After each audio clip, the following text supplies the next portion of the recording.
আসসালামু আলাইকুম রহমতুল্লাহ। আমি সার্ভিস টেকনিশিয়ান আব্দুল মুতালিব। আবারও চলে এলাম আপনাদের কাছে আরেকটি নতুন ভিডিও নিয়ে। এটা হচ্ছে নিসান এক্সটেল হাইব্রিড 17 মডেল ইয়ার।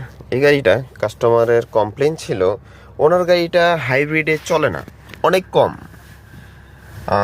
দেখেন এখানে ব্যাটারি যে পরিমাণ আছে, নর্মালি 55% লেভেল আছে বা 270 ভোল্টেজ লুক এরকমই দেখাচ্ছে আমার স্ক্যানারও, আমি তাই দেখতেছি।